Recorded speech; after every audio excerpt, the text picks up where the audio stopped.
반갑습니다. 오늘 마태복음 5장 연속적으로 하도록 하겠습니다. 이 마태복음 5장에 오시면 여러분들이 너무나도 잘 알고 있는 산상수훈이 나오죠. 그 산상수훈 중에서 팔복이 나옵니다. 이 팔복은 굉장히 많이 알려져 있죠. 그 팔복에 대해서 많은 신학자 또 목회자들이 풀어내고 있습니다. 근데 어떤 신학자, 어떤 목회자의 그 해석, 성경의 어떤 풀이에 대해서 기준점을 보면 항상 그것은 오직 주님을 바라보라. 여기에 도달한다는 것을 우리는 알게 되죠. 자, 보십시오. 예수께서 산에 올라가 앉으시니 제자들이 나온지라. 왜 산상수훈이라고 그러냐? 산 위에서 교훈을 내리셨기 때문에 산상수훈 이렇게 말을 하죠. 나중에 이제 누가복음에 가시면 평지설교 이렇게 나옵니다. 왜냐하면 예수님께서 평지에서 말씀을 하셨기 때문에 그런 거죠. 그래서 산상수훈과 평지설교는 어떤 조금 접근법이 다르죠. 산상수훈은 하나님의 관점에서 말을 합니다. 평지설교는 같은 내용, 비슷한 내용인 것 같은데 이 사람의 어떤 관점에서 다시 하나님의 말씀을 적용하고 해석하는 그런 것이 조금 다르죠. 자, 누가복음에 가시면 누가복음 6장이죠. 6장에 가시면 평지설교가 나온단 말이죠. 6장 20절부터입니다. 6장 20절부터 가면 예수께서 눈을 들어 제자들을 보시고 이르시되 너희 가난한 자는 복이 있나니 하나님의 나라가 너희 것이며. 자, 이 일반 백성들, 이스라엘 백성들의 처한 상황에 대해서 하나님의 위로를 주는 것이 평지설교예요. 근데 이 마태복음 5장에 오시면 조금 달라요.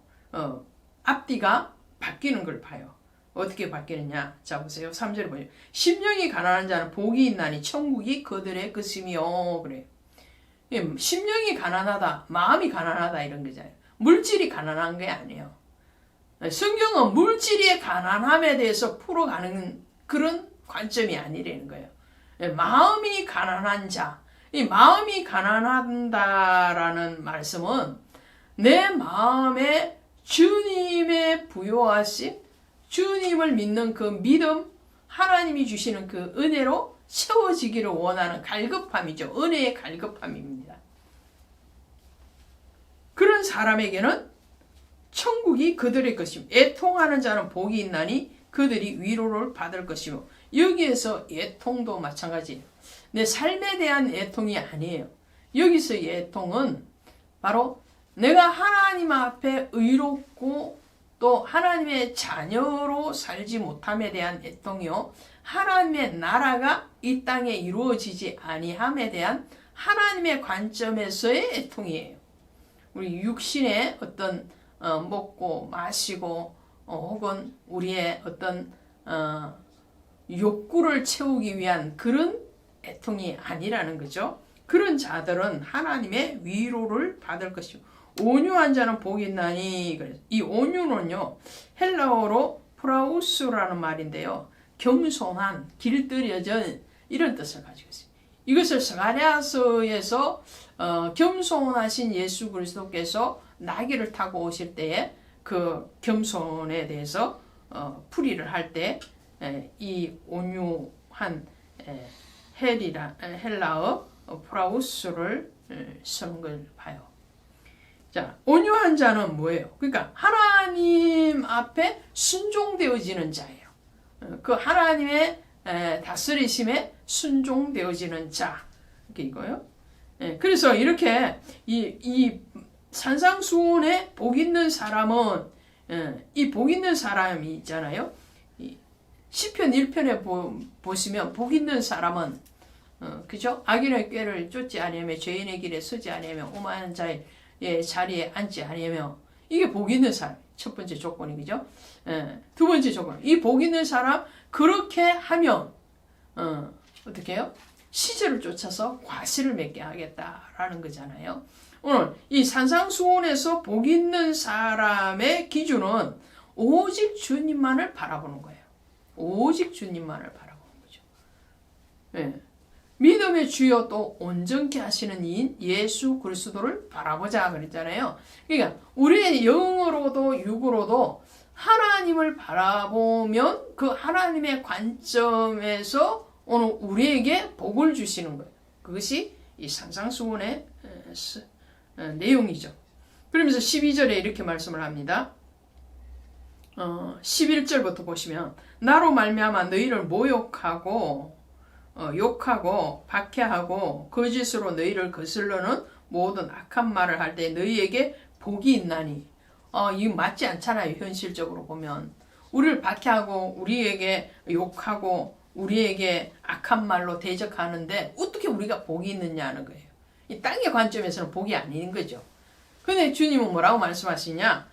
기뻐하고 즐거워하라. 하늘에서 너희의 상이 큼이더라. 너희 전에 있던 선지자들도 이같이 박해하야 되라. 그러니까 우리의 육신적인 어떤 죄로 인해서 오는 고난, 죄로 인해서 오는 박해, 징계, 징벌, 이걸 얘기하는 게 아니에요. 영적으로 하나님의 관점에서 하나님의 기준에서 오직 예수 그리스도를 바라보면서 살아갈 때에 오는 의의 고난을 얘기하는 거죠. 믿음의 고난. 그런 고난에 대해서 하나님이 그것을 보시고 계시나요? 그것에 대해서 하나님이 갚으실 거예요. 그러므로 어떻게 해요? 너희는 기뻐하고 즐거워하라. 이 기뻐하고 즐거워하라 할 때는 펄쩍 뛸 만큼 기뻐하고 굉장히 환호를 지르는 거예요. 그런 수준의 믿음이 있는 사람, 그 사람이 바로 복 있는 사람이라는 거죠. 그러면서 주님이 말씀하는 너희는 세상의 소금이니 소금이 만일 그 맛을 어찌 짜게 하리요. 자, 또 너희는 등불이다. 너희는 세상의 빛이다. 그러죠. 주님이 바로 언약의 소금이 되시는 거죠. 약속이시잖아요. 또 예수 그리스도께서 나는 세상에 있는 동안에 빛이로다. 그래요.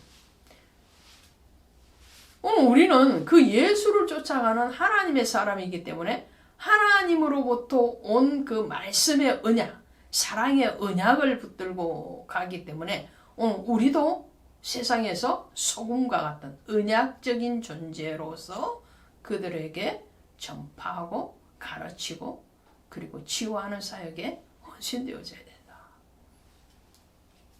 또 예수 그리스도께서 빛이기 때문에 그 빛을 우리가 받고 누리고 있잖아요. 생명의 빛이잖아요. 그 광명한 빛, 그 빛을 오늘 우리가 호흡하고 우리가 누릴 뿐만 아니라 그것을 또한 전하는 등불의 역할을 감당해라. 라고.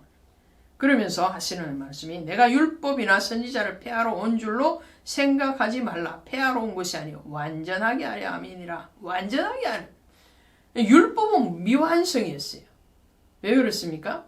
율법은 율법의 의를 다 지켜야 되거든요. 그 율법의 의를 누가 지켜주느냐면 예수 그리스도께서 하신 율법의 의는 뭐예요? 율법의 의는 죄를 범하면 그 죄에 대해서 징계를 받는 거예요. 근데 죄 없다 하는 자가 아무도 없거든요. 죄 없다 하면 거짓말이라고 그랬어요. 저도 죄인이고 여러분도 죄인이었다는 거예요. 근데 그 죄인인 우리를 완전케 하신 이가 누구냐면 예수님이에요. 그 예수님이 우리를 대신해서 그 속죄의 제물이 되셨기 때문에 그 보혈을 의지하고 그리스도의 생명을 받은 자가 바로 의롭다 인침을 받았다 그래요. 율법이 폐하여진 게 아니에요. 없어진 게 아니에요. 완전하게 율법은 강압적이고 그리고 그 율법은 행위로 말미암은 것이지만 복음은 자발적이고 그리고 믿음으로 완성되어진 거예요. 구약의 짐승의 제물이 신약에 와서 예수 그리스도가 친히 제물 되심으로 완성을 이루었어요. 그 완성이 뭐냐? 사랑이다. 사랑, 그죠? 그 사랑에 대해서 말씀을 하는 거죠. 하나님은 사랑이시라 그래. 사랑. 사랑이기 때문에 이 산상수훈에서 이후에 나오는 노하지 말아라, 그리고 맹세하지 말아라, 악한 자를 대적하지 말아라, 구제를 은밀하게, 이 모든 것들이 뭐냐? 사랑이다. 사랑. 사랑이 바탕되어지면 모든 것이 완성. 형제에 대해서 나아가라 하는 자마다 심판을 받게 돼요. 과거에는 어떻게 심판은 행위로 가는 거였어요. 행위로. 신약에 오면은 이제 우리는 복음화 되어진 사람이기 때문에 행위의 죄를 저지르지 않는 수준에 머문 사람이 아니에요. 이제는 입으로 그 형제를 나가 바보라고 멍청이 이렇게 말을 하는 것도 죄다. 그만큼 우리 안에 사랑이 있으면 형제를 존중히 여긴다라는 것을 말씀을 하죠. 예수 그리스도는 사랑이시고 하나님은 그 사랑의 완전하신 은혜이십니다. 그 진리 안에 거하시는 저와 여러분이 되시기를 원합니다. 고맙습니다.